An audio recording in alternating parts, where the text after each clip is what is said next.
Hello friends, welcome back to my channel, and for those of you with me for the first time, my name's Melissa Reed and I am a mixed media artist. So I've got a few things in front of me here today. You can probably see my little tub of crackle paste there. I've got an offset spatula, and then I have one of my 6-inch by 12-inch cradled boards. I will have a link for this and all of my things that I'm going to be using here at the end of my video in the description for you there if you're interested. I went ahead and primed that with some Liquitex Gesso. Those come in as raw wood. I just gave it a coat of the gesso and let it dry. So now it is ready for me to create this new mixed media piece. So I'm not 100% sure what I'm going to do, of course, because if you've been with me before, you know that that's kind of how I work.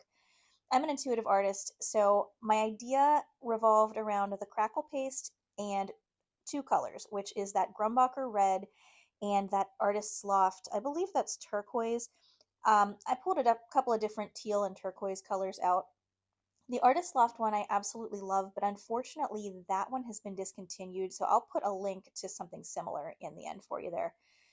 So my plan here is to break into that crackle paste and put some on like the bottom edge of that board, as you can see me doing there. Now, if you've used crackle paste before, or if you've watched, I think I have one or two other videos where I use it. This isn't something that I use a lot. I do like it. I just don't have a lot of experience with it. But this needs to cure for like 3 days. So I did this on, I think, a Friday or maybe even a Thursday, and I just let it sit for several days while I had some other things going on. And each day you can see the crackles appear more and more. But you don't really want to do anything with it until it's good and dry. And one thing I learned about this product is even when it is dry, it is very soft. You can kind of see the texture there a little bit. So just be aware of that. Now, I purposely applied that in a very kind of I don't want to say sloppy way, but an imperfect way, we'll say that, because I wanted to, along with the crackle texture, also get some other textures in there as well. Because my thought here is to use some of this Grumbacher red there that I'm just mixing with a little bit of water to make it a little more spreadable. I'm going to be putting some of that on there and then using the turquoise over top of it. So this didn't work out exactly how I saw it in my mind, but I really do like the way that it ended up at the end. I was kind of hoping for some larger crackle pieces in there, if you know what I mean, but they're all quite small, which did end up working out really well with the design that I came up with. And I'll take you in at some point here and show you exactly what we've got there as far as the crackles are concerned.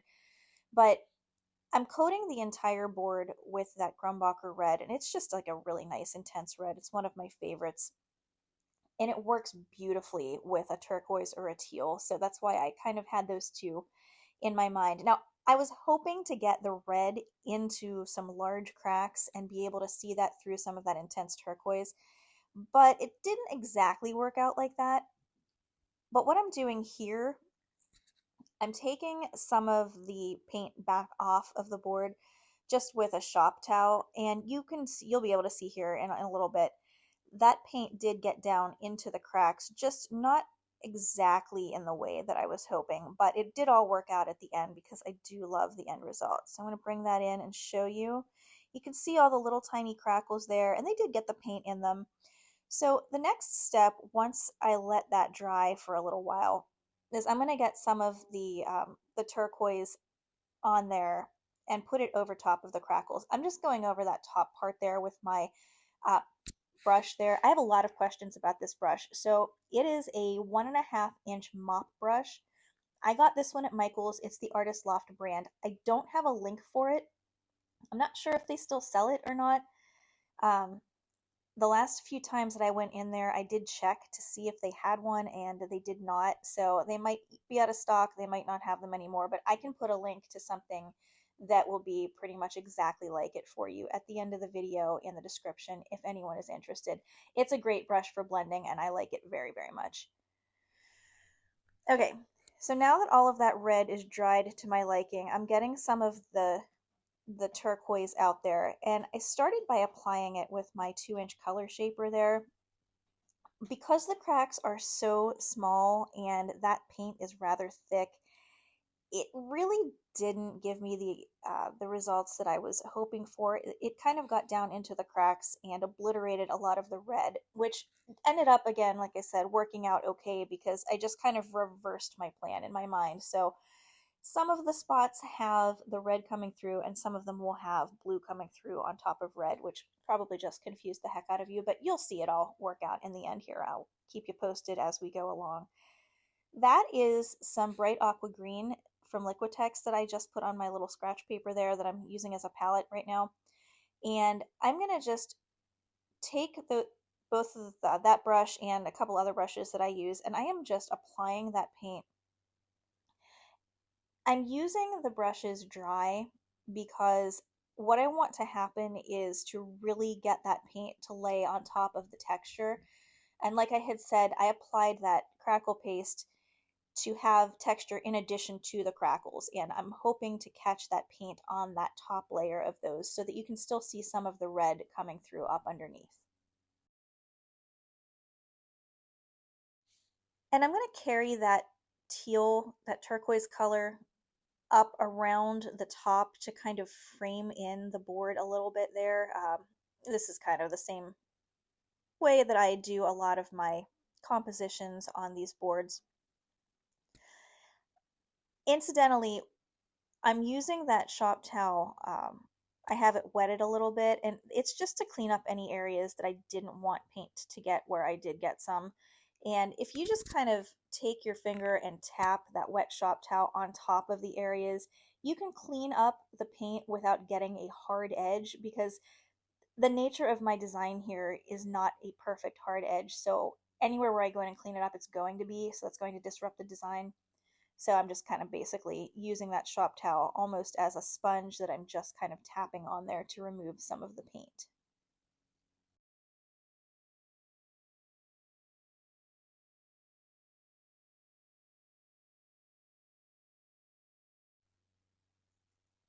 And this color is so intense and just deep and very highly pigmented. I'm really sad that they don't make it anymore. It's just such a beautiful paint. But they actually discontinued that entire Artist Loft line. I'm not sure what it was, but I ended up getting a bunch of their paints on clearance really cheap one time, and unfortunately, I ended up loving them, as typically happens with discontinued products. So now I'm on the hunt for something that I like just as much in another brand.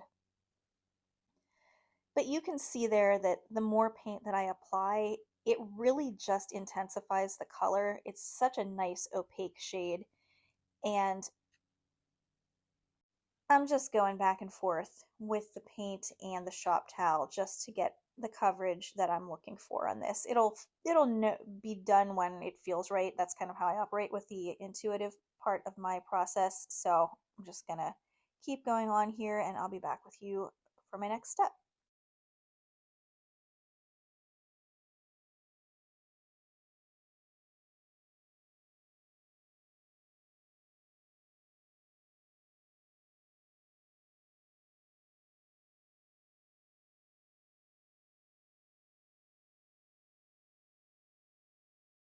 Now that I've got enough of the turquoise on there, I'm just going in with some of the bright aqua green, which is just slightly warmer in tone, and it's not a huge difference, but you can definitely tell the difference for the areas where I put that down versus the turquoise, and it just brightens and warms everything up a little bit. Again, I'm just hitting those high points on that texture to really make those stand out a little bit.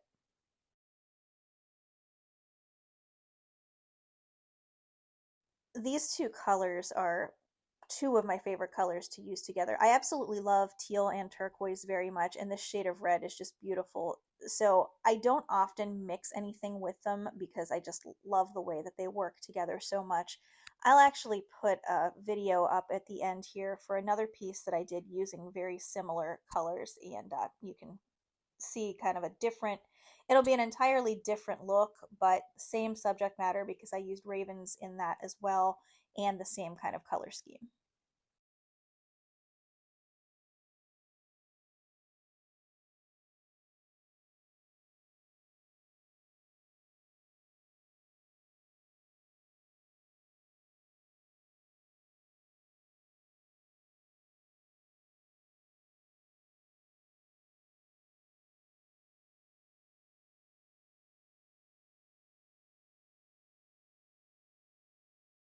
Okay, I'm going to take you in here and kind of show you what we have going on right now.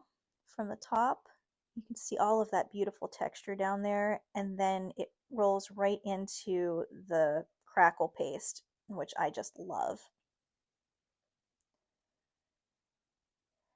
Once that dried, I saw some brush marks up in that red that were really bugging me, so I decided to just go in with another dry brush. This is, I don't even know what kind of brush that is. I think it's like a 2-inch just flat brush that I've had for a million years, and just kind of adding a little bit more paint to make it look a little better in my eyes as far as a little better coverage and less of the brush strokes visible.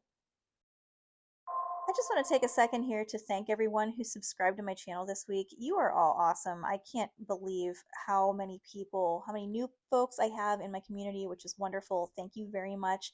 And if you haven't had a chance yet, go ahead and hit that subscribe button. I do put out a brand new video every single Friday morning at 10 a.m. Eastern Time. So if you would like to be made aware of that, click the bell notification as well. And if you like what you see here, don't forget to give me a thumbs up. It really helps me push my channel out to more people, which helps me to be able to make more videos for you. All right, so everything to this point is dried on there, and there's a close-up of my big hand. And I'm going in to make a circle on there because I want to do one of my spheres. I'll put another video up at the end if you haven't seen one of those that I've done. And I'm going to go in with some more of the same colors that I used in the blue part, that aqua green and also the turquoise.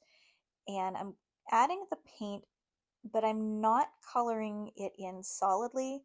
So I hate to use the word shading because that's not exactly what is going on here. It's more of like an imperfect spherical form that I'm making there, which is now completely off of the camera. Sorry about that. I'll have that back up there for you in just a second. And I'm going in, leaving some of the red to show through. And the next thing I do is going to be to put some spatters down. And I'm not even going to lie to you all, this was completely an accident. I had mixed up a little bit of a dark turquoise color with some Payne's gray because I was going to add that to the sphere, and I sprayed some water into the plate while it was sitting next to that and got paint splatters all over the piece. And I thought, well, I could go in and try to clean them up and fix them, but they kind of looked cool. So I decided to roll with it. But yeah, that 100% was not intentional at first. But then I went in and added more to make it intentional. And I like the way it turned out. It just added another layer of detail on there that I thought looked pretty cool. So after I got the spatters on there, I'm topping that now with a little bit of the aqua. That's the bright aqua green that I used down below. And again, I'm just going over there trying to almost imitate some of the actual texture that's on the bottom because I don't have any texture paste or crackle paste, I'm sorry, on the top part. But the way that I'm applying the paint to that sphere is making it look like it has a similar texture to what's going on down below.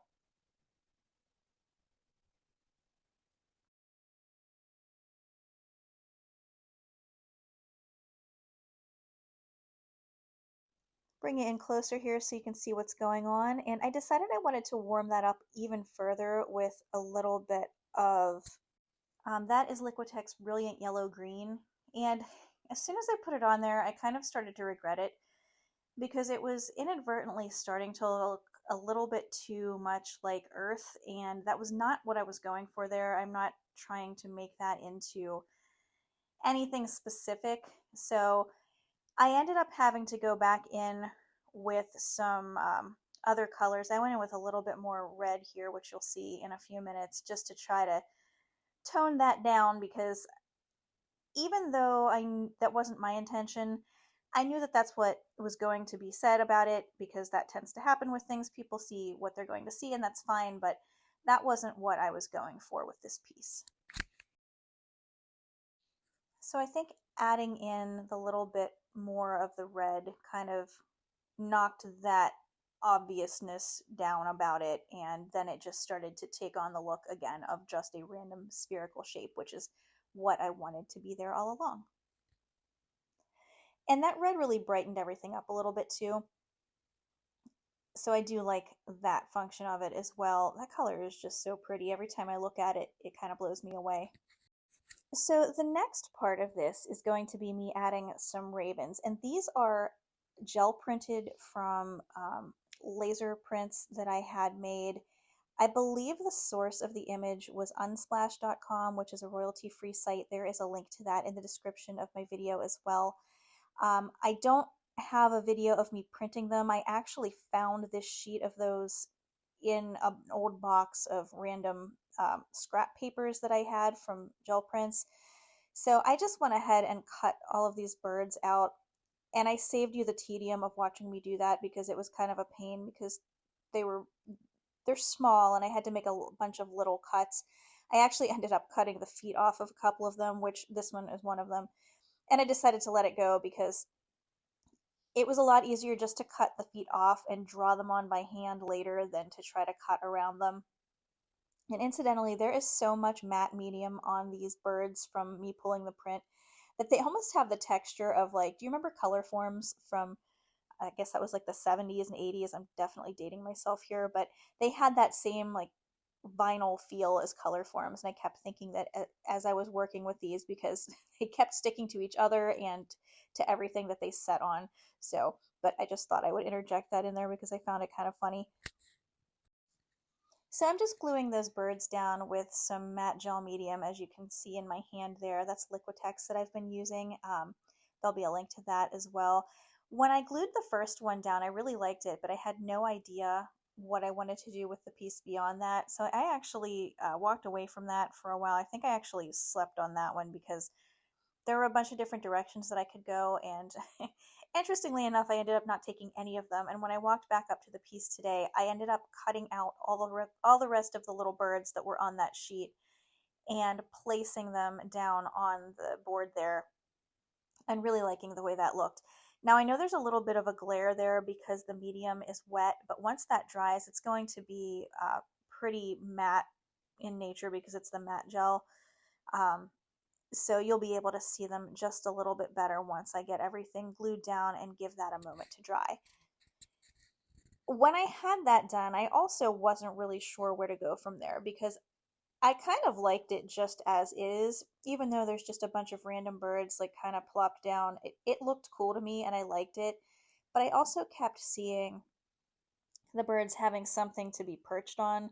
So ultimately, that's what I did end up doing, and I'll show you in a minute here me going through and doing that.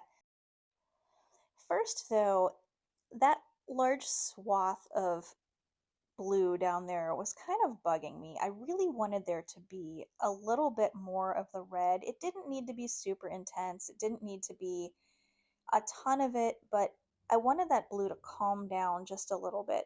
So I added some red over top of everything and then scraped most of it off with that color shaper there. So that what that did was actually push a lot of that red back down into the little texture pockets, which looks pretty cool, and it made everything stand out a little bit better.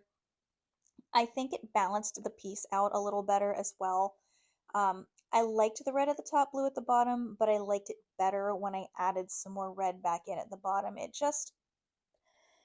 It needed something down there because of the composition that I chose, with the birds all kind of being more towards the top. Then there was that big blank space in that bottom left hand corner. And every time I looked at it, that's all I could see. So adding that red paint down there made it seem less empty and made it seem a little more intentional.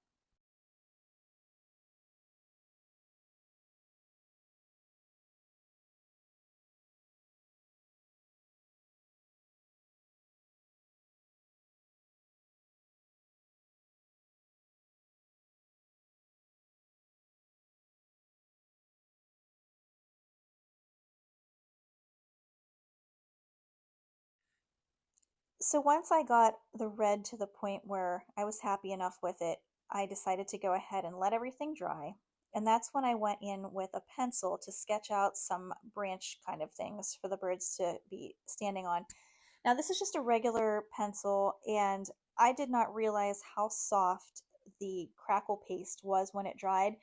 but just normal pressure from a pencil was actually digging into it and removing the paint and kind of gouging it out. So I kind of just let it be where it was. And when I went back in, this is a Pitt pen that I'm using there to draw that all on.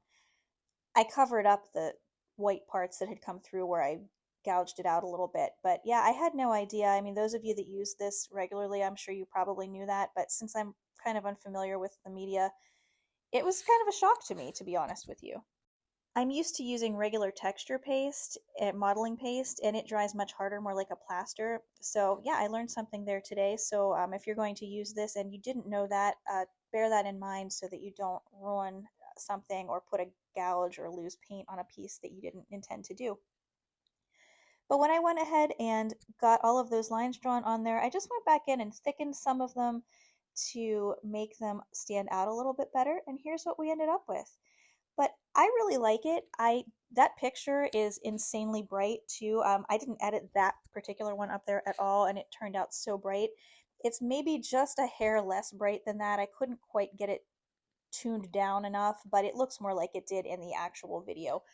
But I really love the way this turned out. I like the composition. I love the colors. I like the shapes. It's been a long time since I've done birds, and I really wanted to get back into those. So be warned, there's probably going to be more birds coming at you here. But thank you all so much for hanging out with me today while I did this. I hope you enjoyed it as much as I enjoyed making it, and I look forward to coming back with you again next Friday with another video. This piece will be up for sale in my Etsy shop.